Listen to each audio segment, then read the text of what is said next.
Youth எல்லாம் நல்லா நீங்க வர்ஷிப் பண்ணாங்க. ஜெரோம் எல்லாருக்கும் ஒரு பார்ட்டிசிபேஷன் கொடுத்துட்டான். எல்லாரும் பாட்டு பாடினீங்க. ரொம்ப பார்க்கறது ரொம்ப சந்தோஷமாக இருந்தது. எல்லாம் நல்ல சத்தம் நல்லா கேட்டு எல்லாம் நல்லபடியா இருந்தது. அந்த ஒரு பசங்க கூட ஸ்கிட்ல பார்ட்டிசிபேட் பண்ணிட்டாங்க. அதையெல்லாம் பார்க்கும் பொழுது மிகுந்த நன்மையாக இருக்குது. எத்தனை பேர் சந்தோஷமாக இருக்கிறது? ஹல்லேலூயா. இப்ப பாஸ்டர் சொன்ன மாதிரி நீங்களா ஆம் என்றும் ஆமென் என்றும் சொல்லணும்.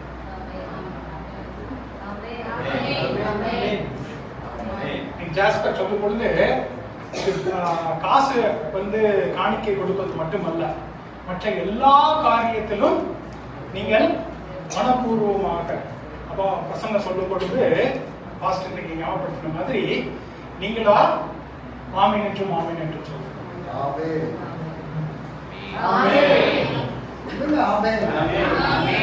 கேட்டு வாங்கக்கூடாது, நீங்களா சொல்லணும். சரிங்களா? இன்னைக்கு நம்ம நல்ல ஒரு ஸ்கிட் பார்த்தோம். ஜெரோம் என்கிட்ட முதல்லயே கேட்டு நீங்க என்ன வசனம் கொடுக்க போறீங்க, அதுக்கு ஏற்ற மாதிரியான ஒரு ஸ்கிட் போடணும் அப்படின்னு சொல்லிட்டு அவரு நல்லா ப்ராக்டிஸ் பண்ணி எல்லாரும் பார்ட்டிசிபேட் பண்ணாங்க. யூத்ல எல்லாரும் பார்ட்டிசிபேட் பண்ணிட்டாங்க. அந்த மாதிரி தான் இருக்கணும். எல்லாரும் நீங்க பார்ட்டிசிபேட் பண்ணணும். இப்போ சகோதரிகளாக இருக்கட்டும், சகோதரர்களாக இருக்கட்டும், உங்களுக்கு அந்த மாதிரி அடுத்தபடியாக நம்ம ஆரம்பிக்கணும். இப்போ எப்படி யூத் மீட்டிங், யூத் உடைய சர்வீஸ் அப்படிங்கிற மாதிரி ஆயிடுச்சோ, அதே மாதிரி ஒரு நேரம் எல்லா சகோதரிகள், இன்னொரு நேரம் எல்லா சகோதரர்கள், அப்படியாக நம்ம வைக்கணும். கடைசியில என்னையும் யூத் ஆக்கிட்டாங்க. நான் யூத் லெவலுக்கு ப்ரீச்சிங் பண்ற மாதிரி. அதற்காக கர்த்தருக்கு நான் ஸ்தோத்திரிக்கிறேன். சரி, எத்தனை பேர் தேவனுடைய வார்த்தை கொண்டு வந்திருக்கிறீங்க? தூக்கி சொல்லுங்க பாப்பா. இது தேவனுடைய வார்த்தை. இதை கேட்டு நடப்பேன், அதனால் என் ஆத்துமாவும் வாழ்வும் செழித்து சுகமாய் இருக்கும். ஹல்லேலூயா. மத்தேயு 5 எடுத்துக்கொள்வோம். மத்தேயு 5 கர்த்தராகிய இயேசு கிறிஸ்துவுடைய மலை பிரசங்கத்துல முதலாவது மலை பிரசங்கத்தை பத்தி நம்ம பார்க்க போகிறோம். முதலாவது அவர் என்ன சொன்னார் அப்படிங்கறத பற்றி நம்ம பார்க்க போகிறோம். மத்தேயு 5 எடுத்துக்கொள்ளுங்கள். மத்தேயு 5:3. யாராவது ஒருத்தர் வாசிக்க பாப்பா. மத்தேயு 5:3. ஆவியிலே எளிமை உள்ளவர்கள் பாக்கியவான்கள், பரலோக ராஜ்யம் அவர்களுடையது. என்ன போட்டிருக்குன்னா, ஆவியில் எளிமை உள்ளவர்கள். ஆவியில் எளிமை உள்ளவர்கள் எப்படிப்பட்டவங்களா? ஏன் பாக்கியவான்களா? ஏன் பாக்கியவான்கள் அவர்கள்? அவர்கள் பரலோக ராஜ்யம் அவர்களுடையது. சகோதரர்கள் சைடுல சொல்லுங்க பாப்போம். ஆவியில் என்னமா இருக்கணுமா? அவர்கள் எப்படிப்பட்டவர்களா? பாக்கியவான்கள். ஏன் பாக்கியவான்களா? பரலோக ராஜ்யம் அவர்களுடையது. ஹல்லேலூயா. நம்ம இன்னைக்கு இதுல இருந்து தான் நம்ம பார்க்க போகிற கர்த்தராகிய இயேசு கிறிஸ்து பிரசங்கம் செய்ய ஆரம்பிக்கின்றார். இதுதான் அவருடைய முதலாவது பிரசங்கமாக இருக்கிறது. பிரசங்கம் செய்ய ஆரம்பிக்கின்றார். முதலாவது என்ன சொல்றாரு? ஆவியில் எளிமை உள்ளவர்கள் பாக்கியவான்கள், பரலோக ராஜ்யம் அவர்களுடையது. கர்த்தருடைய நம்முடைய தேவனாகிய இயேசு கிறிஸ்துவுடைய முழு வாழ்க்கையையும் இந்த ஒரு வசனத்துக்குள்ளாக அடக்கிவிடும். தேவனுடைய வார்த்தை எல்லாம் என்ன சொல்லுதோ அது எல்லாத்தையும் இந்த ஒரே ஒரு வசனத்துக்குள்ளாக நம்ம அடக்கி விடுவோம். இது புரிஞ்சுது அப்படின்னு சொன்னா, இந்த வசனம் நம்மளுக்கு புரிஞ்சுது அப்படின்னு சொன்னா நம்மளுக்கு பைபிள்ல எல்லாமே புரிஞ்சிடும் அப்படிங்கிறத நம்ம சொல்றோம். எல்லாமே இதற்குள்ளாக இருக்கிறது, ஒரே ஒரு வசனத்துக்குள்ளாக. ஆவியிலே எளிமை உள்ளவர்கள் பாக்கியவான்கள், பரலோக ராஜ்யம் அவர்களுடையது அப்படிங்கிறத வச்சு அதைத்தான் இன்னைக்கு நம்ம ஸ்கிட்லயே நம்ம பார்த்தோம். சரிங்களா? இது இன்னொரு ஒரு மொழிபெயர்ப்புல எப்படி சொல்லுது அப்படின்னு சொன்னா, ஆவியிலே ஏழ்மை உள்ளவர்கள், எளிமையா உள்ளவர்கள் அப்படிங்கிறதுக்கு அதுல என்ன போட்டிருக்குது? ஏழ்மை உள்ளவர்கள், ஏழையா இருக்கிறவர்கள். ஆவியிலே ஏழையா இருக்கிறவர். சொல்லுங்க பாப்பா. ஏழையா இருக்கிறவர்கள் ஆசீர்வதிக்கப்பட்டவர்கள். ஆசீர்வதிக்கப்பட்டவர்கள் கர்த்தருடைய ராஜ்யம், தேவனுடைய ராஜ்யம் அவர்களுடையது. அப்ப இதுல இன்னைக்கு நம்ம 3 காரியங்களை பார்க்க போறோம். எத்தனை காரியங்களை பார்க்க போகிறோம்? 3 காரியங்களை பார்க்க போகிறோம். சத்தமா சொல்லணும். எத்தனை காரியங்களை பார்க்க போகிறோம்? ஆவியிலே ஏழ்மையா இருப்பதுனா என்ன? ஆவியிலே ஏழ்மை அப்படின்னு சொன்னா என்ன? அதான் முதலாவது காரியத்தை பார்க்க போகிறோம். ஆவியிலே ஏழ்மை என்றால் என்ன? இரண்டாவது ஆசீர்வதிக்கப்பட்டு இருப்பது என்றால் என்ன? பாக்கியவான் அப்படின்னா என்ன? அதை இரண்டாவது நம்ம பார்க்க போகிறோம். மூன்றாவது கர்த்தருடைய ராஜ்யம், தேவனுடைய ராஜ்யம் அவர்களுடையது அப்படின்னா என்ன? அப்படிங்கிறத பற்றி பார்க்க போகிறோம். எத்தனை காரியங்களை நம்ம பார்க்க போகிறோம்? 3 காரியங்களை நம்ம பார்க்க போறோம். என்ன இப்ப முதலாவது நம்ம என்ன பார்க்கிறோம்? இதுல ஆவியிலே ஏழையா இருப்பது, ஆவியிலே எளிமையா இருப்பது, இல்லை என்றால் ஏழையா இருப்பது அப்படின்னா என்ன அர்த்தம்?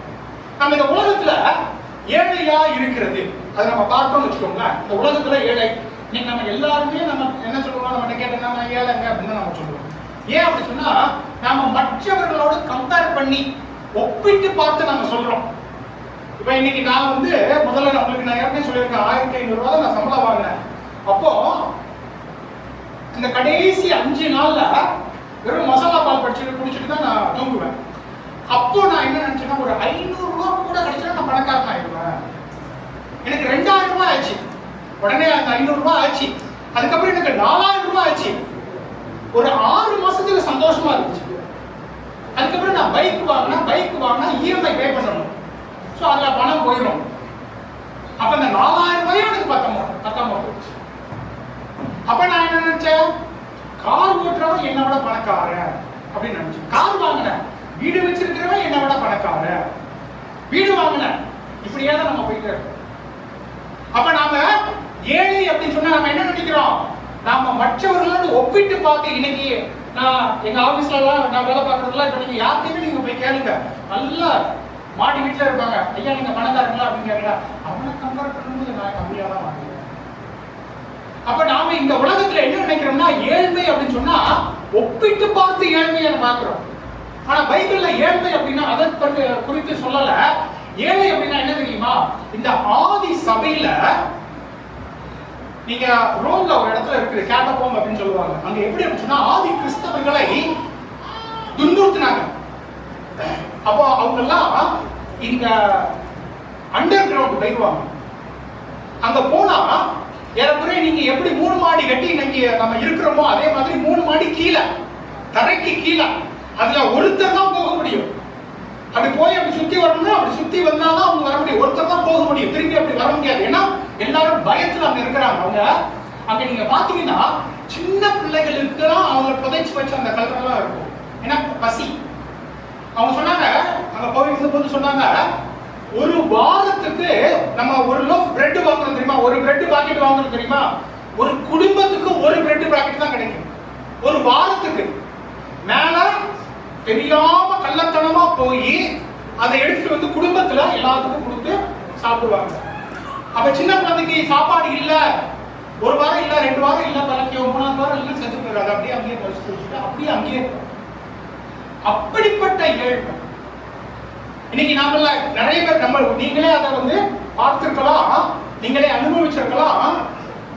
நம்மள ஏழ்மை இருக்கும். நம்ம என்னதான் உழைச்சாலும் நான் கஷ்டப்பட்டு உழைக்கிறதுக்கு ரெடிங்க. நான் காலையில 6 மணிக்கு எழுந்துறேங்க. நைட்டு நான் படுக்கிறதுக்கு 10-11 மணி ஆகுது. ஆனாலும் எனக்கு சம்பளம் இல்லை. சம்பளம் போகலன்னா எப்படிப்பட்ட சம்பளம் போகல? என் பிள்ளை பசியில படுக்குது. என் பிள்ளைக்கு கொடுப்பதற்கு ஒன்றும் இல்லை. அப்படி இருக்கிற சூழ்நிலையில நீங்க என்னதான் உழைச்சாலும் நீங்களாக ஏழ்மைத்தனத்திலிருந்து வெளியே வர முடியாது. நீங்களாக வெளியே வர முடியாது. வேற ஒருத்தர் தான் வந்து ஹெல்ப் பண்ணணும். எங்க அப்பா அம்மா கல்யாணம் பண்ண அந்த முதல்ல நாங்க அப்படிதான் இருந்தோம். அந்த ஏழ்மை நிலைமையில தான் நாங்க இருந்தோம். நான் ஏற்கனவே நான் சொல்லியிருக்கிறேன். எங்க அம்மா என்ன சொல்லுவாங்க, மத்தியானத்துக்கு சாப்பாட்டுக்கு அரிசி கிடைச்சா கொஞ்சம் போல பண்ணிட்டு நைட்டுக்கு கிடைக்காம போயிருமே, ஒருவேளை இருக்காதே அப்படின்னு சொல்லிட்டு பாதி அரிசியை நைட்டுக்கு வச்சுப்பேன் அப்படின்னு சொல்லுவாங்க. அப்ப அவ்வளவு கஷ்டப்பட்டாங்க. எனக்கு ஒரு தம்பி இருந்தான், பிறந்திருந்தான், 1 வயது, எனக்கு சின்ன வயசு. அவனுக்கு ஒரு விதையான வியாதி வந்துடுச்சு. இந்த ஜாயின்ட்ஸ்ல எல்லாம் பெரிய கட்டு மாதிரி வந்துடும், வெடிப்பு வந்துடும். அப்ப வெளியே கொண்டு போய் பார்க்கறதுக்குலாம் ஆள் கிடையாது, காசு கிடையாது. ஸோ அங்க இருக்கிற ஒரு டாக்டர்கிட்டே அவர் ஃப்ரீயா பண்ணாரு. இந்த ஸ்கிரீன் என்னன்னாலும் வா அப்படின்னு சொல்லி அவர்கிட்ட இருக்கிற பணத்தை வச்சு அவர் மருந்து கொடுப்பாரு. கடைசியில ஒரு நாள் நைட்டு அவன் அழுவிருக்கிறா, டாக்டர்கிட்ட கூட்டி போயிருக்கிறாங்க. ஜஸ்டின் இனிமே எனக்கு பண்றதுக்கு ஒண்ணுமே தெரியாதுப்பா. டாக்டர் சொல்லிட்டாரு, இதை கொண்டு போனா நீ மேல ஹாஸ்பிட்டலுக்கு தான் கொண்டு போகணும், திருச்செந்தூருக்கு தான் கொண்டு போகணும். அங்க கொண்டு போறதுக்கு 50 ரூபாய் இல்ல. எவ்வளவுன்னா 50 ரூபாய் இல்ல. அன்னைக்கு நைட்டு எங்க அப்பா கையில அவர் இறந்துட்டார். அப்படிப்பட்டதான ஒரு ஏழ்மை.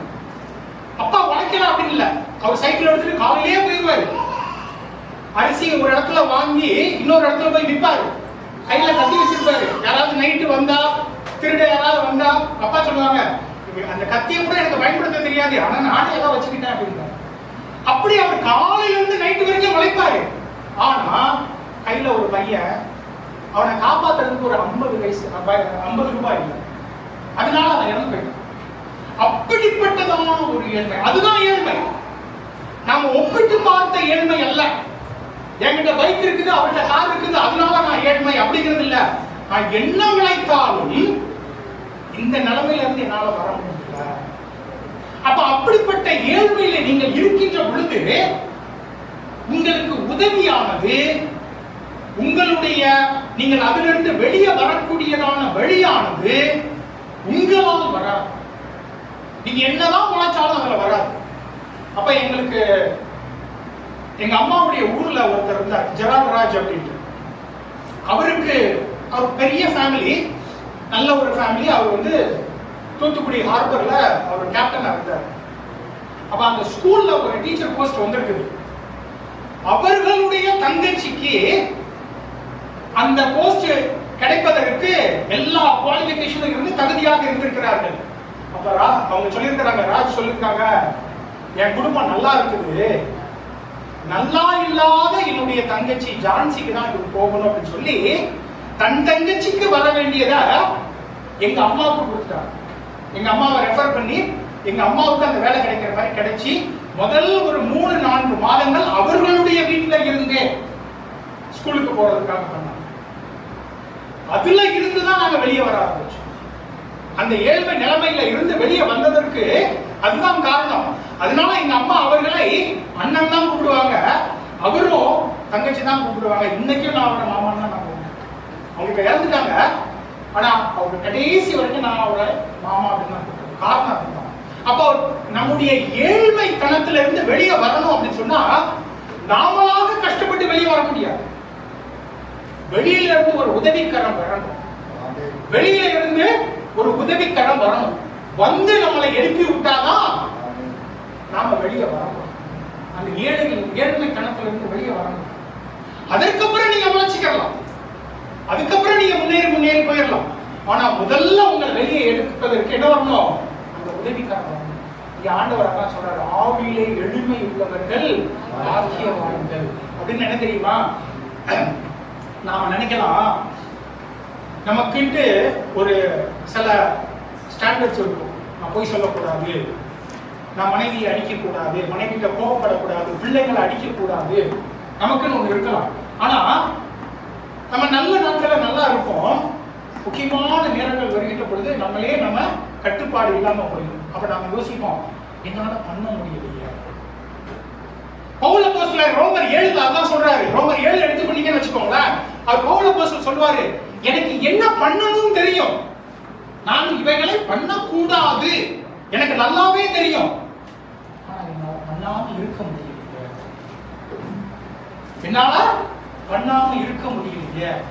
நிதர்சனமான மனுஷன் நான், என்னால பண்ணாம இருக்க முடியல, எனக்கு என்ன பண்றதுன்னு தெரியல. அதுதான் ஆவியில ஏழ்மை.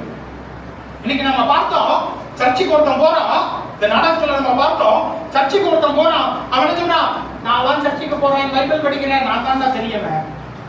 நம்ம பைபிள்ல படிச்சிருக்கிறோம், பரிசேயன் அப்படிதான் சொல்லுவோம்.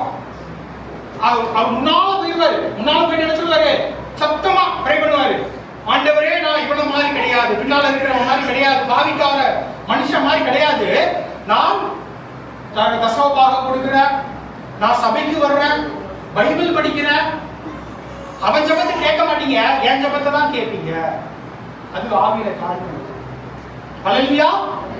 அப்ப ஆண்டவர் என்ன சொல்றாரு, ஆவியிலே தாழ்மை இருக்க வேண்டும், எளிமை இருக்க வேண்டும். எளிமை என்ன தெரியுமா, என்னால முடியாது, என்னால பரிசுத்தமாக வாழ முடியாது, என்னால காரியங்களை செய்ய முடியாது, எனக்கு உதவி தேவை. அந்த ஏழ்மை இருக்கணும். அந்த ஏழ்மை இருக்கும் பொழுதுதான் வெளியிலிருந்து வருகிற உதவிக்கரமான கிறிஸ்துவினுடைய கரம். அப்பதான் நம்ம அதை முடிக்கணும். இன்னைக்கு நீங்க ஒரு சாப்பாட்டுக்கு போறீங்க, சாப்பாட்டுக்கு போனா நல்லா சாப்பாடு போடுவாங்க. முதல்ல நம்ம கல்யாண சாப்பாட்டுக்கு போனோம்னு வச்சுக்கோங்களேன், நல்லா சாப்பாடு போடுவாங்க. நான் வேண்டாம் சொல்லுவேன், பின்னால பிரியாணி வருதுன்னு வச்சுக்கோங்களேன், வேண்டாம் அப்படின்னு. அந்த சாப்பாடு நல்லா இல்லை அப்படின்னு இல்லை, பிரியாணி வேணும் அப்படிங்கிறது. அப்படிதானே? ராமலிங்க ராதாகிருஷ்ணன் அப்புறம் நல்லா சிரிக்கிறாரு, பிரியாணிக்கு போறாரா என்னமோ தெரியல டாப்ல. அப்போ எனக்கு இது வேண்டாம், இந்த காரியம் எனக்கு வேண்டாம், அந்த காரியம் எனக்கு வேண்டாம். நீங்க எடுத்துக்கொள்ளுங்கள், ரோமர் 7 எடுத்துக்கொள்ளுங்கள். ரோமர் 7:19 எடுத்துக்கொண்டீங்கன்னு வச்சுக்கோங்களேன். 7:19 அவர் என்ன சொல்றாரு? பவுல் அப்போஸ்தலன் என்ன சொல்றாரு பாருங்க. 7:19 ஆதலால் நான் விரும்புகிறதை நன்மையாய் செய்யாமல் என்னதுன்னா விரும்புகிற நன்மையை செய்யாமல் என்னங்க விரும்புகிற நன்மையை செய்யாமல் சொல்லுங்க பாப்பா. நான் நன்மை செய்யணும்னு நினைக்கிறேன், சரியான காரியத்தை செய்யணும் நான் நினைக்கிறேன், என்னால முடியல. அதுதான் ஏழ்மை. என்னால முடியல, எனக்கு இதை பண்ணணும்னு தெரியும், நான் காலையில இருந்து நைட்டு வரைக்கும் உழைக்கிறேன், ஆனால் என்னுடைய ஏழ்மை தளத்திலிருந்து வெளியே வர முடியவில்லை. அப்ப அதுக்கு என்ன வேணுமா? அவர் என்ன சொல்றாரு பாருங்க. நான் விரும்பாததை செய்தால், நான் விரும்பாததை செய்கிறேன், என்னால முடியல. அதுக்கு அவர் என்னதான் சொல்றாரு பின்னால, அதுக்கு பின்னால நம்ம 24 நம்ம பார்த்தோம்னு வச்சுக்கோங்களேன். என்ன படிக்க பாப்போம். நிர்பந்தமான மனுஷன் நான். என்னங்க ஏன் நிர்பந்தமான மனுஷன்?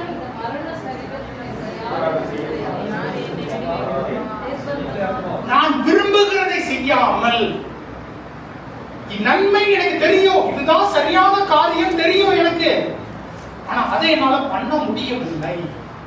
அந்த நிலைமைக்கு வரணும். அதுதான் ஆவில ஏழ்மை. அந்த நிலைமைக்கு வரணும். சர்ச்சுக்கு நான் கரெக்ட் டைமுக்கு வரணும், எனக்கு தெரியும், ஆனா என்னால முடியலையே. அப்பதான் எனக்கு உதவி தேவை. எனக்கு வேற ஒரு இடத்துல ஒரு உதவி, வெளியே இருந்து எனக்கு உதவி வரணும். அதுதான் இங்க பவுல் அப்போஸ்தலன் சொல்கிறார். என்ன சொல்றாரு? இந்த சரீரத்திலிருந்து, மரண சரீரத்திலிருந்து யார் என்னை விடுதலையாக்கும். அதுதான் ஏழ்மை. அதுதான் அந்த பரிசேயனுக்கும் அந்த பாவிக்கும் ஒரு வித்தியாசம் என்ன தெரியுமா? பாவி கடைசியில, சபையினுடைய கடைசியில இருந்து என்ன சொல்லுவான்? ஐயா ஆண்டவரே, நான் பாவி, என்னை நீர் தான் விடுவிக்க முடியும், நான் செய்யற எந்த காரியமும் என்ன விடுவிக்க முடியாது.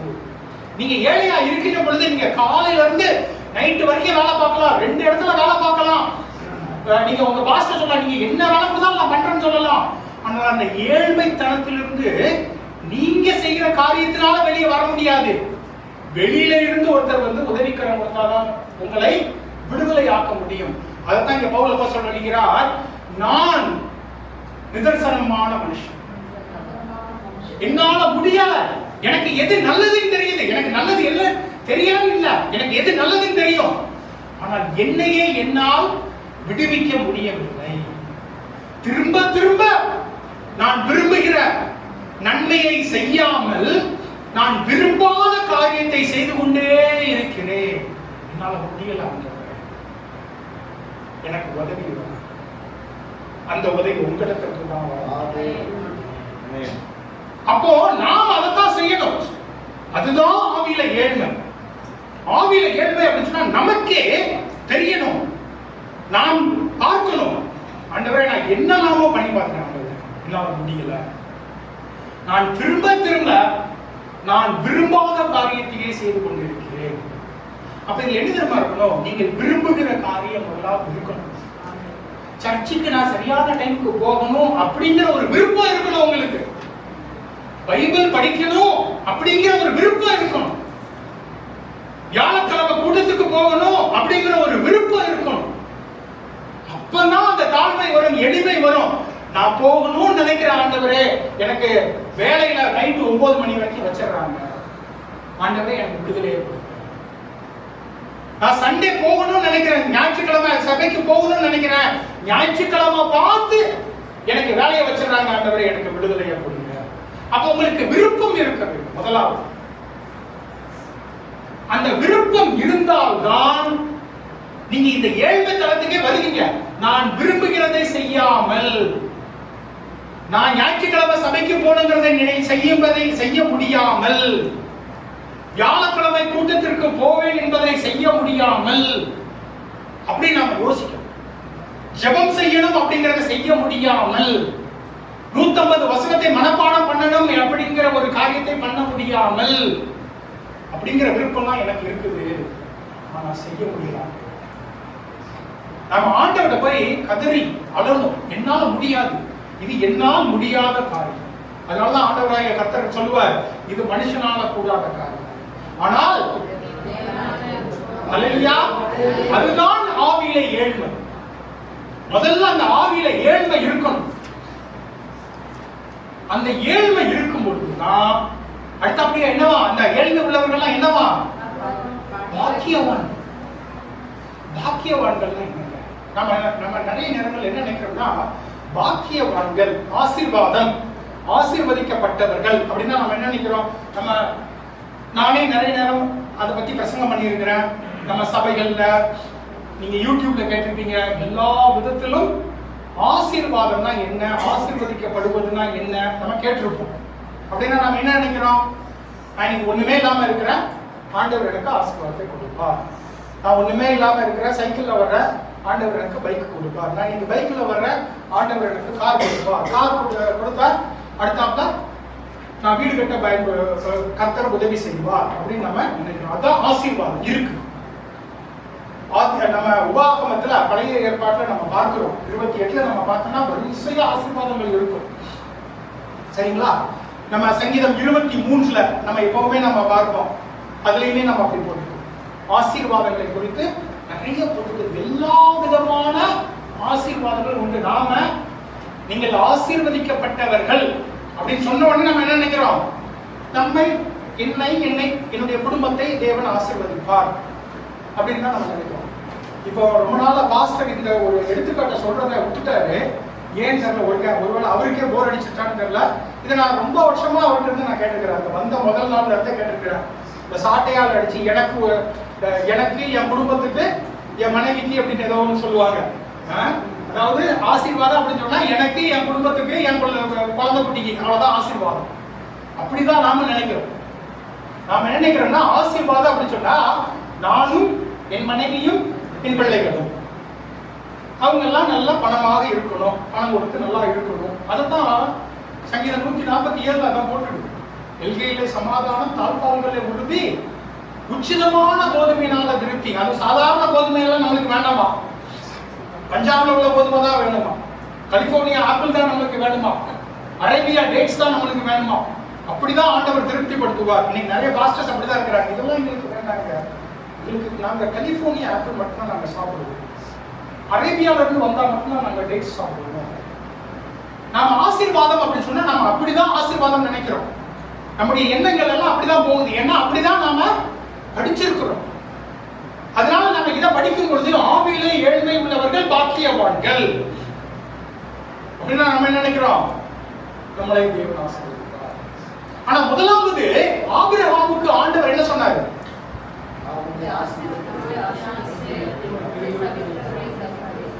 நீ ஆசீர்வாதமாக இருப்பாய். கர்த்தர் உங்களை ஆசீர்வதிக்கின்ற பொழுது நீங்கள் ஆசீர்வாதமாக இருக்கிறீர்கள். ஹல்லேலூயா, ஹல்லேலூயா. நீங்கள் மற்றவர்களுக்கு ஆசீர்வாதமாக இருக்கிறீர்களா, அதுதான் ஆசீர்வாதம், அதுதான் பாக்கியவானா இருப்பது. நான் உங்களுக்கு ஏற்கனவே சொல்லியிருக்கிறேன், இந்த சில சபையில சொல்ற வசனங்கள், சபையில சொல்ற செய்திகள்லாம் நீங்க திரும்ப கேட்கணும் அப்படின்ட்டு நான் இந்த ஒரு காரியத்தை ஏற்கனவே சொல்லியிருக்கிறேன். ஜோயல் ஒரு நேரம் மெசேஜ் கொடுத்தாங்க, ஆபிரகாமுடைய பிள்ளைகளாக நீங்கள் இருந்தால் என்ன பண்ணும், ஆபிரகாம் செய்த காரியங்களை நீங்களும் செய்யணும் அப்படின்ட்டு. அப்புறம் நாமெல்லாம் சொல்றோம் ஆபிரகாமுடைய பிள்ளைகள் அப்படின்னு நம்ம சொல்றோம். ஆபிரகாமுக்கு தேவன் என்ன சொன்னாரு, நான் உன்னை ஆசீர்வதிப்பேன், நீ ஆசீர்வாதமாக இருப்பாய் அப்படின்னு சொன்னார். சரிங்களா? உன்னை நான் ஆசீர்வதிப்பேன். அப்ப அவனை ஆசீர்வதிக்கின்ற பொழுது அவன் என்ன தெரியுமா பண்றான், லோத்துவை போய் விடுதலை ஆக்குகிறான். அவன் சொல்லல, லோத்து எனக்கு எதிராக இருந்தவன் தானே, என்கிட்ட இருந்து பிரிஞ்சுட்டு போனவன் தானே, அவனை ஏன் நான் காப்பாற்றணும் அப்படின்னு அவன் சொல்லல. ஆண்டவரே நீர் எனக்கு போரிடக்கூட மனிதர்களை கொடுத்திருக்கிறீங்க, அவனும் என்னோட தான் வந்தவன், அவனை போய் நான் விடுதலை ஆக்குறேன். அப்போ அதுதான் பாக்கியவான். சங்கீதம் 23 நம்ம பார்க்கிறோம், அவர் எனக்கு ஒரு பந்தியை ஆயத்தம் பண்ணுகிறார், அதை நம்ம சொல்லுவோம். சரிங்களா? அவர் என் தலையை அபிஷேகம் செய்கிறார், அதை நம்ம சொல்லுவோம். அடுத்தபடி என்ன போட்டிருக்குது? பாத்திரம் நிரம்பி வழிகிறது. அது இங்கிலீஷ்ல இன்னும் நல்லா இருக்கும். தமிழ்ல வந்து நிரம்பி வழிகிறதுன்னு சொல்லும் பொழுது அது நம்மளால நிறைய அதை மனசுல வைக்க முடியாம இருக்கலாம். அது ஆங்கிலத்தில் போட்டிருக்கிறது ஓவர்ஃப்ளோஸ். இந்த பழைய காலத்துலலாம் பானையில தான் அரிசி வேக வைப்பாங்க. இப்பெல்லாம் குக்கர்ல வச்சு நம்ம முடிச்சிடுறோம். அதனால இப்போ உள்ள பிள்ளைங்களுக்குலாம் அது பார்க்காம இருக்கலாம். அப்பெல்லாம் என்ன ஆகுதுன்னா அரிசி பொங்கி வலியும். பொங்கல் டைம்லாம் பொங்கி வலியணும். பொங்கி வலியும் போது என்ன பண்ணணும்? மற்றவர்களுக்கு அது போகணும். ஆறு வருது காவிரியில, நாங்க அதெல்லாம் பார்த்துருக்கிறோம். முதல்ல தண்ணி வரும் பொழுது கொஞ்சம் போல வரும், அப்புறம் பெருகி வெள்ளம் போல வரும். அப்ப என்ன ஆகும்? பக்கத்துல இருக்கிற இடம் எல்லாம் ஆசீர்வாதமாக மாறும். ஹல்லேலூயா. அப்போ உங்களால நீங்கள் ஆவியில் ஏழையா இருப்பதினாலே நீங்கள் மட்டும் ஆசீர்வதிக்கப்படுவதில்லை. என்னவா? உங்களால் மற்றவர்கள் ஆசீர்வாதம் படுகிறார்களா? அதுதான் முக்கியம். அப்போ நம்ம ஆவியில ஏழ்மையா இருக்கும் பொழுது நம்ம என்ன சொல்றோம்? ஆண்டவரே அவனையும் ஆசீர்வதி, அவனும் கஷ்டப்படுறான் ஆண்டவரே.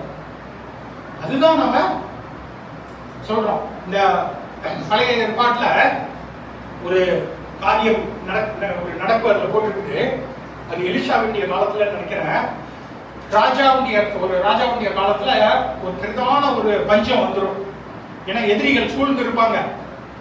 அப்போ ஒரு 2 நோயாளிகள், குஷ்டரோகிகள், அவங்க போய் எதிரிகளுடைய இடத்துக்கு போவாங்க. அங்க பார்த்தா எதிரிகள்லாம் ஆண்டவர் வந்து அடிச்சு போட்டு எல்லாம் ஓடி போயிருப்பாங்க. உடனே அவங்க எடுத்து சாப்பிட போவாங்க. அப்ப அவங்க சொல்லுவான், நம்ம பண்றது தப்பு. இந்த நம்ம ஊர்ல உள்ளவன் எல்லாம் அவன் குஷ்டரோகம் பிடிச்சவங்கன்னா அவங்க என்ன பண்றாங்க? ஊருக்கு வெளியே தான் இருக்கணும்.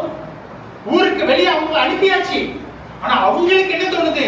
இது தப்புங்க, நாம இப்படி இருக்க கூடாது. ஊர்ல உள்ளவன் எல்லாம் கஷ்டப்பட்டு சாப்பிடாம இருக்கிறான், நாம அவங்க கிட்ட போய் சொல்லுவோம். அதுதான் ஆவியில் ஏழ்மை உள்ளவர்கள் பாக்கியவான்கள். உங்களுக்கு ஆசீர்வாதம் வருது, ஆண்டவர் என்ன ஆசீர்வதிச்சிருக்காரு, அப்ப அவங்களுக்கும் போய் நம்ம சொல்லுவோம். அதுதான் நற்செய்தி சொல்லுவது. நான் கஷ்டப்பட்டேன், நான் சர்ச்சுக்கு போனேன், பைபிள் படிச்சேன், பாஸ்டர் எங்க வீட்டுக்கு வந்து ப்ரே பண்ணாங்க, எனக்கு நல்லா ஆயிடுச்சு. டேய் உனக்கும் இப்படிதான்டா இருக்குது, நீயும் சர்ச்சுக்கு வாடா, நான் உனக்கு ப்ரே பண்றேன், நான் உன்னை பாஸ்டர்கிட்ட கூட்டிட்டு போறேன், பாஸ்டர் உங்க வீட்டுக்கு கூட்டிட்டு வர்றேன், நீயும் நல்லா இருப்படா. அதுதான் ஆவியிலே ஏழ்மை உள்ளவர்கள் பாக்கியவான். ஹல்லேலூயா. நமக்கு ஆசீர்வாதம் வந்தவனே அவனுக்கு என்னாச்சு? நம்மள அவன் அன்னைக்கு தின்னான்ல, நம்மள அவன் நல்லா இருக்க கூடாதுன்னு சொன்னான்ல, அப்படியே அழிஞ்சு போகும். நாம சர்ச்சுக்கு போறோம், நாம நல்லா ஆயிட்டோம், ஆண்டவர் என் மேல பிரியமா இருக்கிறாரு. இன்னைக்கு அபி நல்லா சொன்னான், இவெல்லாம் என்னத்தை வர போறான், இப்படிதான் நமக்கு இருக்குது. நாம அப்படிதான் கம்பேர் பண்றோம், நாம அப்படிதான் பேசிக்கிறோம். ஏன் நான் நல்லா இருந்தா, நான் சர்ச்சுக்கு போயிட்டேன், நான் நல்லா இருக்கிறேன், அவன் மச்சான் ஒளிஞ்சா எனக்கு என்ன, அவன் என்ன திட்டினான்ல, ஒளிஞ்சே போகட்டும். ஆனா ஆதியாகமம் அந்த பழைய ஏற்பாட்டுல என்ன பார்க்கிறோம் நாம? நான் நல்லா இருக்கிறேன், மக்கள்லாம் பஞ்சத்துல கஷ்டப்படுறாங்க, அவங்க கிட்ட போய் நம்ம சொல்லுவோம். ஆவியல் தாழ்மை உள்ளவர்கள் பாக்கியம். அப்ப நீங்க உங்கள் மூலமாக பாக்கியம் வெளியே மற்றவர்களுக்கு போகிறதா? அதுதான் நம்ம கேட்கணும். ஆவியானவர், பரிசுத்த ஆவியானவர் அந்த முதல் காரியத்தை கர்த்தராகிய இயேசு கிறிஸ்து பிரசங்கித்த முதலாவது வசனமே நம்முடைய பரிசுத்த பரலோக ராஜ்யத்தினுடைய, நம்முடைய பரிசுத்த வாழ்க்கையினுடைய அடிப்படையான ஒரு காரியமாக நாம் ஆவியிலே தாழ்மை உள்ளவர்களாக. அப்ப நம்ம அந்த தாழ்மையிலிருந்து, அந்த ஏழ்மை நிலைமையிலிருந்து வெளியே வந்த பின்பு நாம் பாக்கியவான்களாக இருக்கிறோம். மற்றவர்களுக்கு அந்த பாக்கியத்தை கொடுக்கின்றோம். அதுதான் நம்ம பார்க்கணும். தொடர்ந்து நம்ம மற்றவர்களுக்கு பாக்கியத்தை கொடுக்கிறோமா? அப்ப ஆவியில ஏழ்மை உள்ளவர்கள் பாக்கியவான்கள். அல்லேலூயா. ஆவியில் ஏழ்மை உள்ளவர்கள் எல்லாரும் சொல்லுங்க பாப்போம். அப்போ இந்த ஆவியிலே தாழ்மை இருக்குதுன்னு வச்சுக்கோங்க. நாம மற்றவர்களை தாழ்மையா தாழ்த்தி பார்க்க மாட்டோம். நம்ம எப்பேற்பட்ட நாளா இருந்தாலும் நாம இன்னைக்கெல்லாம் பைபிள் நாம 2 நேரம் படிச்சுட்டோம்னு வச்சுக்கோங்களேன், நம்மளுக்கு எல்லாம் ஒரு பெருமை வந்துடும்.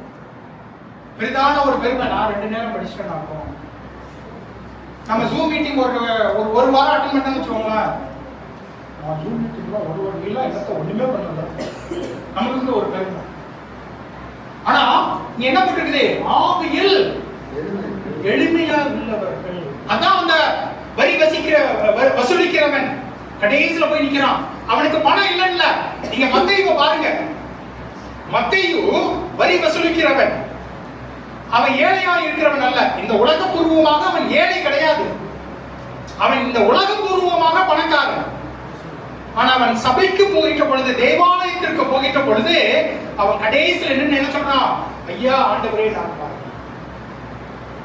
அப்ப நீங்களும் நானும் அந்த நிலைமையில நாம் இருக்கிறோமா, இல்லைன்னா மற்றவர்களை கம்பேர் பண்ணிக்கிட்டே இருக்கிறோமா? பேதுரு கர்த்தராகிய இயேசு கிறிஸ்து உயிர் தெழுந்த பின்பு பேதுரு கிட்ட போய் சொல்லுவாரு, நீ என்ன நேசிக்கின்றாயா? ஐயா நான் நேசிக்கிறேன். நீ என்ன நேசிக்கிறாயா? ஐயா உண்மை நேசிக்கிறேன். ஐயா நீ என்ன நேசிக்கிறாயா? ஐயா உண்மை நான் நேசிக்கிறேன். இது உண்மைக்கே தெரியும். 3வது நேரம் கேட்ட உடனே அவனை அழுதுருவான். தன்னை மறுதலித்த பேதுருவுக்கு கர்த்தராகிய இயேசு கிறிஸ்து பெரிதான ஒரு பொறுப்பை கொடுக்கிறார். அவர் சொல்கிறார், இந்த கற்பாறையின் மேலே என்னுடைய சபையை நான் கட்டுவேன். அவனுக்கு அந்த ஏழ்மை இருக்கிறது. ஐயா உனக்கே தெரியும், ஐயா உனக்கே தெரியும். நாம 3 நேரம் காட்டி கொடுத்ததுனால 3வது நேரம் ஆண்டவர் கேட்கிறார், கதறி அழுவான்.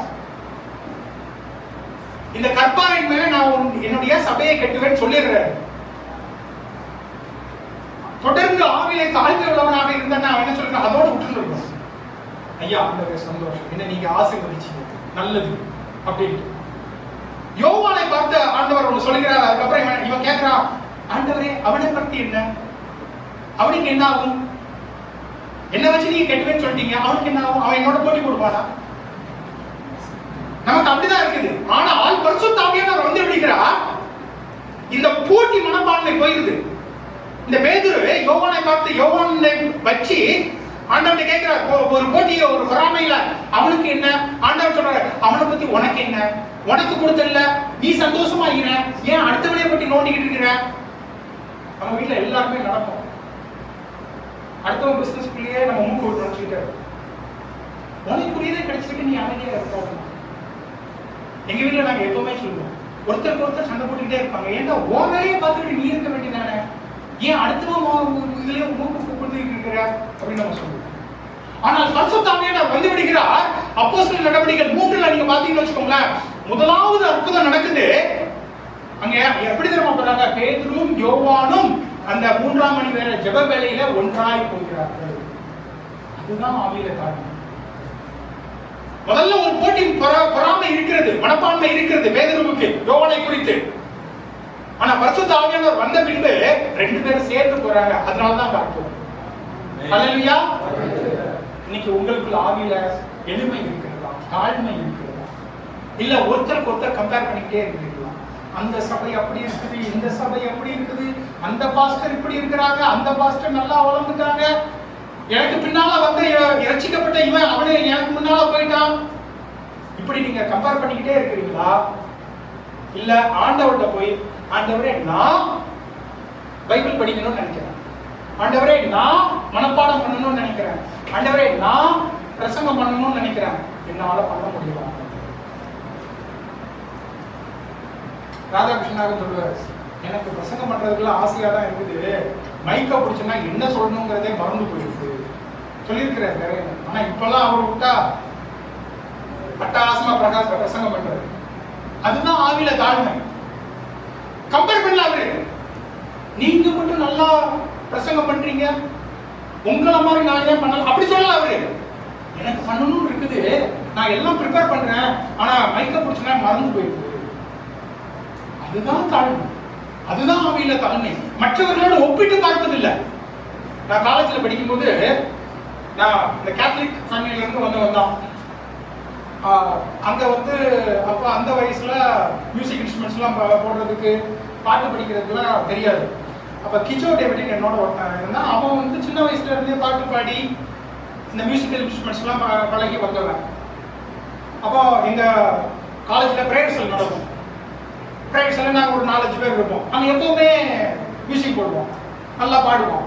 அப்போ அந்த ப்ரேயர் செல் லீடர்கிட்ட நான் போய் சொன்னேன், அவனை மட்டும் எப்பவுமே பாட்டு பாட விடுறீங்க, அவனை மட்டுமே எப்பவுமே தாளம் பாட விடுறீங்க, ஏன் மற்றவங்களுக்குலாம் கொடுத்தா என்ன, ஏன் எனக்கு கொடுத்தா என்ன? அவர் சொன்னாரு, தம்பி அவன் பாட்டு பாடுறான்பா, நீ பாட்டு படிக்கிறப்பா,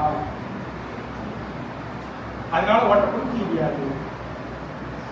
அது உண்மைதான். நீங்களாம் பிள்ளைங்க நல்லா பாட்டு பாட்டாங்க. எனக்கே ஒரு ஆச்சரியமா இருந்துச்சு. முதல் பாட்டு நீ நல்லா பாடுங்க, நீ நல்லா வர்ஷிப் லீட் பண்ண, அமுதி இப்படி பாடுவா அப்படின்னு நான் நினைக்கல. நல்லா பாடினா. அப்போ மற்றவர்களை கம்பேர் பண்றது கிடையாது, நான் செய்ய வேண்டும். அதுதான் பவுல் அப்போஸ்தலன் சொல்கிறார், நான் விரும்பினதை செய்யாமல். உங்களுக்கு என்ன விருப்பம்? மற்றவங்களை கம்பேர் பண்ணாதீங்க. உங்களுக்குள்ள என்ன விருப்பத்தை ஆண்டவர் கொடுத்திருக்கிறார், அந்த விருப்பத்தை நீங்கள் செய்ய முடிகிறதா? செய்ய முடியல ஆண்டவரே, அதுக்குதான் தாழ்மை. அதை நீங்க கேட்கும் பொழுதுதான் நீங்க பாக்கியவான்களாய் மாறுகிறீர்கள். நீங்கள் பாக்கியவான்களாய் மாறுகின்ற பொழுது மற்றவர்களை பாக்கியவான்களாய் மாற்றுகிறீர்களா? ஹல்லேலூயா. இன்னைக்கு ஜெரம் லீட் பண்ணான், இன்னைக்கு அவன் தான் லீட் பண்ணணும்.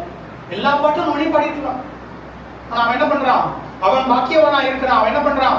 அவன் மூலமாக அந்த பாத்திரம் பொங்கி வழிகிறது. மற்றவங்க எல்லாம் பாட்டு பாட சொல்றான். அவனே பண்ணிருக்கலாம், எல்லாம் யாரும் ஒன்றும் சொல்லியிருக்க மாட்டாங்க, நம்மளுக்கு தெரிஞ்சிருக்காது, சரிங்களா? ஆனா அவன் என்ன பண்ணா? பிள்ளைங்க எல்லாம் பாடுங்க, அவங்களுக்கு ட்ரைனிங் கொடுத்து நீங்க என்ன பாடணும், எப்படி பாடணும் சொல்லி கொடுத்து அவங்கள பாட வச்சு. நான் பாக்கியவான்களா இருக்கின்ற பொழுது மற்றவர்களை பாக்கியவான்களாக மாற்றுகிறது. அதுதாங்க ஆவியில தாழ்மை. அதுதான் ஆவியில தாழ்மை. அப்ப ஆவியிலே தாழ்மையா இருந்தவர்கள் பாக்கியவான்கள். என்ன போட்டிருக்குது? தேவனுடைய ராஜ்யம் அவர்களுடையது. நீங்க மற்ற மலைப்பிரசங்கத்தில் உள்ள மற்ற காரியங்கள்லாம் நீங்க பாத்தீங்கன்னு வச்சுக்கோங்களேன், மற்ற எல்லாமே எதிர்காலத்துல இருக்கும். நீங்க அதை படிச்சு பாத்தீங்க அப்படின்னு சொன்னா மற்ற எல்லா காரியங்களும் எதிர்காலத்தில் இருக்கும். ஒரே ஒரு அந்த மலைப்பிரசங்கத்திலேயே மொத்தமே 2 காரியங்கள் தான் நிகழ்காலத்துல இருக்கும். மற்ற எல்லாமே எதிர்காலத்துல தான் இருக்கும். துயரப்படுகிறவர்கள் பாக்கியவான்கள், அவர்கள் ஆறுதல் அடைவார்கள். சாந்த குணமுள்ளவர்கள் பாக்கியவான்கள், அவர்கள் பூமியை சுதந்திரித்துக் கொள்வார்கள். எல்லாமே எதிர்காலத்துல இருக்கும். இதை மட்டும் நீங்க பாத்தீங்கன்னு வச்சுக்கோங்களேன், ஆவியில் எளிமை உள்ளவர்கள் பாக்கியவான்கள், கர்த்தருடைய ராஜ்யம் எப்போ உள்ளதான்? 100 வருஷத்துக்கு அப்புறம் இல்ல, அவங்க 50 வயசு ஆகும்போது இல்ல, அவங்க இறந்த பின்பு இல்ல, என்னவா? இப்பொழுது அவர்கள். இன்னும் ஒரே ஒரு காரியம் மட்டும்தான் 10வது வசனத்தை நீங்க பாத்தீங்கன்னா, நீதி நிமித்தம் துன்பப்படுகிறவங்க பாக்கியவான்கள், அதுவும் பரலோக ராஜ்யம். பரலோக ராஜ்யம் அவர்களுடையது. இப்போ நீங்கள் எப்போ தாழ்மையா இருக்கின்றீர்களோ அப்பொழுதே கர்த்தருடைய ராஜ்யம், தேவனுடைய ராஜ்யம், பரலோக ராஜ்யம் உங்களுடையது. கர்த்தராகிய இயேசு கிறிஸ்து நமக்கு ஜெபிக்க சொல்லிக் கொடுக்கும்போது சொல்லியிருக்காரு, பரலோக ராஜ்யம் வருவதாக. அது எப்படி வரும்? 2 காரியத்தினால தான் வரும். ஒண்ணு ஆவியில தாழ்மை, 2வது கர்த்தருக்காக துன்பப்படுது. 2 காரியத்துல தான் பரலோக ராஜ்யம். அதான் ஆண்டவர் சொல்லி கொடுத்திருக்காரு. அப்ப பரலோக ராஜ்யம் இந்த உலகத்திலே வரணும், பஞ்ச்குலாவில வரணும், ஹரியானாவில வரணும், பஞ்சாபில வரணும். என்ன பண்ணும்? ஆவியில தாழ்மை இருக்கும். ஆண்டவருக்காக துயரப்படுவதற்கு ரெடியாக இருக்கணும். அப்பதான் அது எப்பமா? நாளைக்கு வராதா, இன்னைக்கே வரும், இப்பொழுதே வரும். இங்கே இப்பொழுது பரலோக ராஜ்யம் உங்களுடையது. ஆவிலே தாழ்மை இருக்கின்ற பொழுது, நாம் ஏழையா இருக்கின்ற பொழுது, பரலோக ராஜ்யம் இங்கே இப்பொழுது உங்களுடையது. ஹல்லேலூயா, ஹல்லேலூயா. அந்த தாழ்மை இருக்கின்ற பொழுது அந்த ராஜ்யம் உங்களுடையது. இந்த பரலோக ராஜ்யம் எப்படிப்பட்டது? எல்லா ராஜ்யமும் ராஜாவை பொறுத்து இருக்குது. எப்படிப்பட்ட ராஜாவோ அதை பொறுத்துதான் அந்த ராஜ்யம் இருக்கும். இந்த உலகத்துல ராஜ்யம் அப்படின்னு சொன்னா நம்ம என்ன பார்க்கிறோம்? நல்ல பணம் இருந்தா அதைத்தான் மதிப்பாங்க. இல்ல அவர் நல்ல மேதை, அவருக்கு எல்லா விஷயமும் தெரியும், அப்படின்னு நம்ம ஒரு ராஜ்யம் இருக்கும். ஏன்னா அப்படிப்பட்ட மக்கள் தான் மதிப்பாங்க. இல்ல அவர் எல்லா ஊர்ல உள்ளவங்க எல்லாம் மதிக்கிறாங்க, அதனாலதான் அவர்களுக்கு அந்த ஒரு ராஜ்யம் இருக்கு. இல்ல பொய் சொல்றாங்க, பொய் சொல்றவங்க எல்லாம் ராஜ்யம். இந்த காலத்துல அப்படிதான் இருக்கு. ராஜ்யம் எல்லாம் பொய் சொல்றதுனாலதான் ராஜ்யம் இருக்கு. எல்லாரையும் ஏமாத்தி பொழைச்சி முதுகுல குத்தி அப்படிதான் ராஜ்யம் இருக்கு. ஆனா கர்த்தருடைய ராஜ்யம், இயேசு கிறிஸ்து எப்படிப்பட்டவர்? அவர் சொல்லுகிறார், முதலாவது அவர் சொல்லுகிறார், அதான் நான் சொன்னேன், இயேசு கிறிஸ்துவையும் இயேசு கிறிஸ்துவினுடைய ராஜ்யத்தையும் அவருடைய நீதியையும் அவர் என்னெல்லாம் பிரசங்கித்தாரோ அதையெல்லாம் புரிந்து கொள்வதற்கு இந்த ஒரு வசனம் போதும். அவர் என்ன சொல்லுகிறார்? ஆவியிலே தாழ்மை உள்ளவர்கள் எளிமை உள்ளவர்கள் பாக்கியவான்கள், பரலோக ராஜ்யம் அவர்களுடையதே. அவர் சிலுவைக்கு போவதற்கு முன்பாக என்ன பண்றாரு? அந்த சீஷர்கள் எல்லாரும் உட்கார்ந்து இருக்கிறாங்க. இவர் என்ன பண்றாரு? கால் கழுவுறாரு. பேதுரு சொல்றாரு, ஐயோ நீங்க பண்ணக்கூடாது. வரணும் சொல்றாரு, நீங்க எல்லாம் என்ன போதகர்னு கூப்பிடுறீங்க, அது கரெக்ட் தான், ஆனா நானே இப்படி பண்ணனா நீங்க என்ன பண்ண? ஹல்லேலூயா. அதுதான் ஆவியிலே தாழ்மை. அவர் சொல்றாரு, நான் வேண்டினால் தேவ தூதர்கள் இப்பொழுதே வருவார்கள். எலியா ஜெபிக்கிறான், அவனுடைய வேலைக்காரன் பார்க்க முடியல, அவன் ஜெபிக்கிறான், ஆண்டவரே அவனுடைய கண்களை திறந்த ஆண்டவரே, எப்படிப்பட்டதான போர், அந்த பெரும் படை இருக்கிறது அப்படிங்கிறது அவனுக்கு தெரியணும் அப்படின்ட்டு அவனுடைய கண்கள் திறக்கப்படுகிறது. அந்த வேலைக்காரனுடைய கண்கள் திறக்கப்படுகிறது. பெரிதான ஒரு படையை பார்க்கிறான். எலியா போன்றதான ஒரு தீர்க்கதரிசிக்கே அப்படிப்பட்ட படை இருந்திருக்கும்னா நம்முடைய கர்த்தராகிய தேவனுக்கு எப்பேற்பட்ட படை இருந்திருக்கும். ஆனா அவர் அதை கூப்பிடுறாரா? ஆவியிலே தாழ்மை உள்ளவர்கள் பாக்கியம். அவர் நினைச்சிருக்கலாம். அவரே சொல்றாரு, டேய் அவன் பேதுரு காதை வெட்டி விடுறான். அவர் சொல்றாரு, டேய் நான் நினைச்சேன்னா நான் எஸ்கேப் பண்ணலாம் தான், நான் தப்பிச்சுக்கலாம், அதுக்காக நான் வரல, உங்களுக்காக உங்களுடைய பாவத்தை சுமப்பதற்காக தான் நான் வந்திருக்கிறேன். அவர் பிதாவாகிய தேவனோடு நானும் பிதாவும் ஒன்று அப்படின்னு சொன்னவரு சிலுவையில சொல்றாரு, என் பிதாவே என் பிதாவே ஏன் என்னை கைவிட்டீர்? ஏன் அவங்க கைவிடப்படுகிறார்? பாவத்தினாலே. நம்முடைய பாவம் அவர் மேலே சுமக்கப்படுகிறது, அந்த பாவத்தினாலே பிரிக்கப்படுகிறார். அதையும் அவர் சொல்லியிருக்கிறார், ஆவியிலே எளிமை உள்ளவர்கள். அதனாலதான் இன்னொரு மலை பிரசங்கத்தில் என்ன போட்டிருக்குது? நீதி நிமித்தம் துன்பப்படுகிறவர்கள் பாக்கியவான்கள், பரலோக ராஜ்யம். இயேசு கிறிஸ்து அவருக்காக துன்பப்பட்டாரே, நீதி நிமித்தம் துன்பப்பட்டார், அதனால் பரலோக ராஜ்யம். ஹல்லேலூயா. அப்ப நீங்களும் நானும் தேவனுடைய ராஜ்யத்திற்கு பாக்கியவான்களாக பாத்திரமாக நாம் இருக்கிறோமா? இந்த ரீசெண்டா ஐயா வாத்தியார் ஐயா வீட்டில், ஸ்டீஃபன் பால் வீட்டில் ஒரு மீட்டிங் நடந்துச்சு. நம்ம அடுத்தபடியாக என்ன பண்ணணும் ஏது பண்ணணும் அப்படிங்கிறதா ஜோயில் ஒரு மெசேஜ் கொடுத்தாரு. சில பேர் நீங்கள் நோட் டவுன் பண்ணீங்க அப்படின்னு தெரியல, நோட்ஸ்லாம் எடுத்தீங்க அப்படின்னு தெரியல. அதில் பாஸ்டர் மட்டும்தான் கை உயர்த்துறாரு. அதில் ஒரு காரியம் சொன்னான், நீங்கள் அடுத்தபடியாக ஆண்டவர் கொடுக்க போகிற நிலைமைக்கு தயாராக இருக்கிறீர்களா? நான் அதை குறித்து யோசிச்சுக்கிட்டே இருக்கிறேன். அது எனக்கு வந்த வசனமாக நினைக்கிறேன். உங்களுக்கு எல்லாம் வந்துச்சா இல்லையா நீங்க யோசிச்சீங்களான்னு தெரியல. அன்னையில இருந்து நான் ஜெபிச்சுக்கிட்டு தான் இருக்கிறேன். ஆண்டவரே, நான் பாத்திரவானா இருக்கிறேன், நான் தயாராக இருக்கிறேன், நீர் கொடுக்க போகிற காரியத்திற்கு நான் பாத்திரவானா இருக்கிறேன், நான் தயாராக இருக்கிறேன்.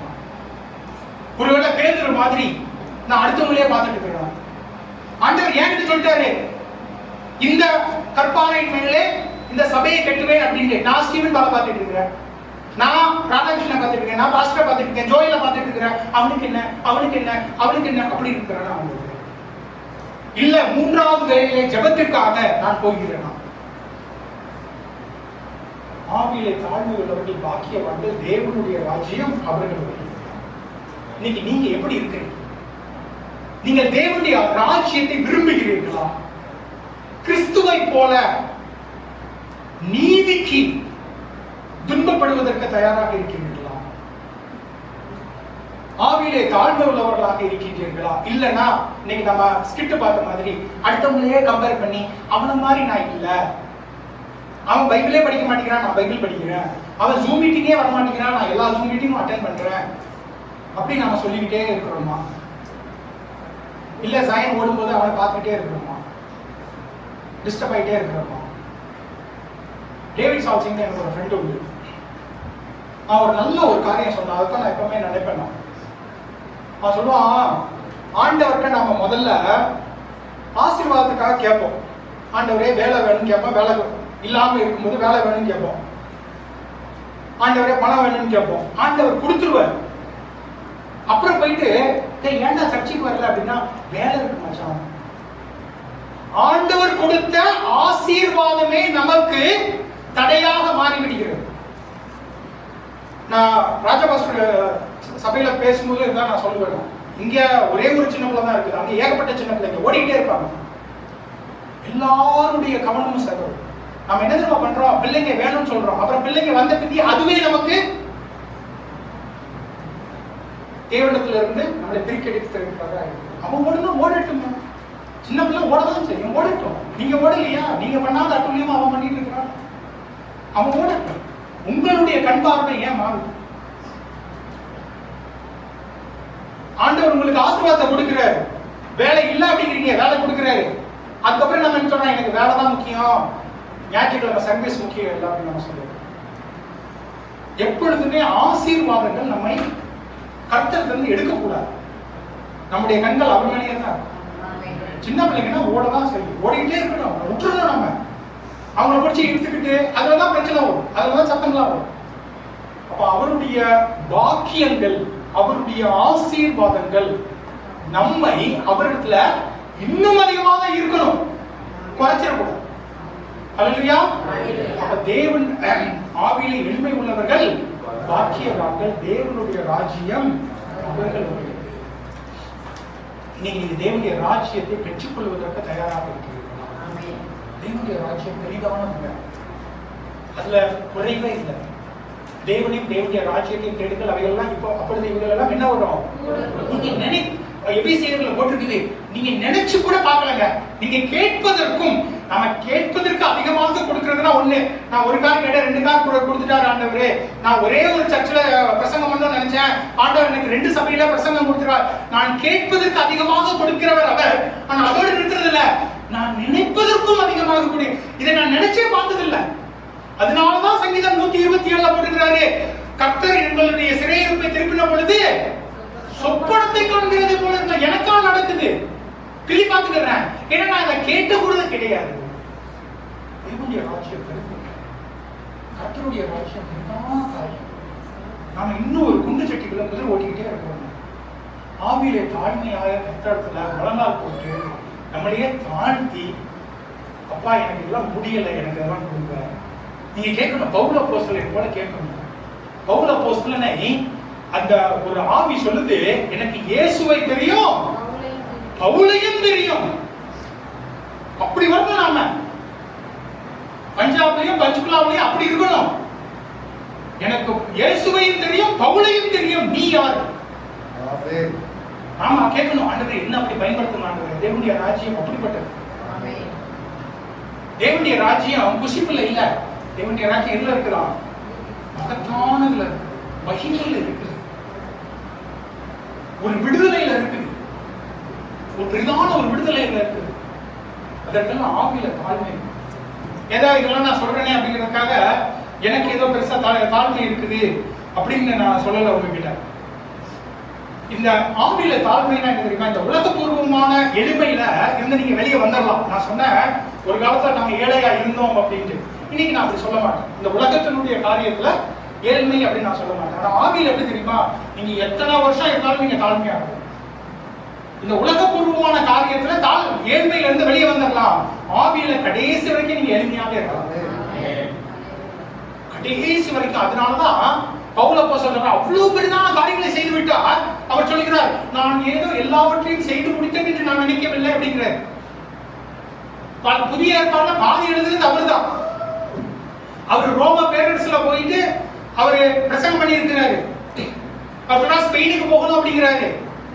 எருசலேம் முழுவதும் சொல்லி இருக்கிறாரு, யூதேயா தேசத்துடைய முழுவதும் சொல்லி இருக்கிறாரு, இன்னைக்கு இருக்கிற துருக்கி எல்லாத்துலயும் சொல்லி இருக்கிறாரு. ஆனா அவர் என்ன சொல்றாரு, நான் எல்லாம் அடைஞ்சிட்டே நான் நினைக்கல, எனக்கு இயேசு கிறிஸ்து முன்னால என்ன வச்சிருக்கிறாரோ அதை நோக்கி ஓடிக்கொண்டிருக்கேன். கடைசி காலத்துல சொல்றாரு. அதுதான் ஆவியில தாழ்மை. ஹல்லேலூயா. அப்படி நம்மளால சொல்ல முடியுமா? நான் யோசிப்பேன், ஏதாவது சமயத்துல பெருமை வர 2 சப்தில் நம்ம இது பண்றோம், அப்பெல்லாம் நான் பவுல் தான் நினைக்கிறேன். பவுல் செய்ததுல நான் என்ன பண்ணியிருக்கேன்? ஒண்ணுமே இல்லை. அப்ப பவுலை போல நீங்க எல்லாரும் எழுப்பணும். நீங்கள் ஒவ்வொருவரும் பவுலை போல எழுதணும். எனக்கு ஸ்தேவானும் பவுலும் 2 பேரும் எனக்கு ஒரு ரோல் மாடல். ஸ்தேவானை போல சபைகளிலே நாம் உதவி ஊழியம் செய்ய வேண்டும். எவ்வளவு பெரிய ஆளா இருந்தாலும் அதுதான் ஆவியில தாழ்மை. நீங்க எவ்வளவு பெரிய ஆளா இருக்கலாம், பாஸ்டர் சொல்லிட்டாரு நான் இந்த சபையை கிளீன் பண்ண போறேன். நீங்க கோடீஸ்வரனாக இருக்கலாம், பாஸ்டர் சொல்லிட்டாரு நான் பாத்ரூம் கிளீன் பண்ண போறேன். அதுதான் ஆவியில தாழ்மை. நீங்கள் ஆவியில தாழ்மையில இருக்கின்ற பொழுதுதான் பரலோக ராஜ்யம் உங்களுடையதாக, இன்று இப்பொழுது உங்களுடையதாக. என்னுடைய ஜபம் இந்த சபையானது பரலோக ராஜ்யத்தை காண வேண்டும். அதான் ஆண்டவராக இயேசு கிறிஸ்து சொல்லி கொடுத்தாரு, உம்முடைய ராஜ்யம் வருவதாக. நம்ம எல்லாம் ஜெபிக்கணும், உம்முடைய ராஜ்யம் வருவதாக. இங்க இப்பொழுது, நாளைக்கு இல்ல, அடுத்த வாரத்துல இல்ல, ஆகஸ்ட் 8ஆம் தேதி மீட்டிங் வைக்கும் போது இல்ல, இன்னைக்கு இங்க இப்பொழுது. அது எப்போ வரும் தெரியுமா? நமக்கெல்லாம் தாழ்மை இருக்கு, நமக்கெல்லாம் ஆவியில எளிமை இருக்கிறது. நாம மற்றவர்களை பார்க்காமல் நாம் கிறிஸ்துவை பார்க்கின்றோம். தேவனை நீர் என்னை எதற்காக பிடிக்கிறார்? அதான் பவுல் சொல்றார், அவர் என்னை எதற்காக பிடித்தாரோ அதை நோக்கி ஓடி போகிறேன். பேதுருவை பார்த்து நான் போகல, யோவானை பார்த்து நான் போகல, யாக்கோபை பார்த்து நான் போகல. கர்த்தர் என்னை எதற்காக பிடித்தாரோ அதை நோக்கி போகிறேன். உங்களை எதற்காக கர்த்தர் பிடித்தார் அது உங்களுக்கு தெரியுமா? அதுதான் ஆவியில தாழ்மை. என்னை எதற்காக கர்த்தர் பிடித்தாரோ அது எனக்கு தெரியும், அதை நோக்கி நான் போகிறேன். அது போகிற பொழுதுதான் கர்த்தருடைய ராஜ்யம், தேவனுடைய ராஜ்யம் உங்களுடையதாக. அப்பொழுதுதான் நீங்கள் பாக்கியவான்களாக இருக்கிறீர்கள். நீங்கள் பாக்கியவான்களாக இருக்கின்ற பொழுது மற்றவர்களை நீங்கள் ஆசீர்வதிப்பீர்கள். ஹல்லேலூயா. கர்த்தர் தாமே உங்களை ஆசீர்வதிப்பாராக. தேவனுடைய ராஜ்யம் உங்களோடு கூட இருப்பார். ஆமென்.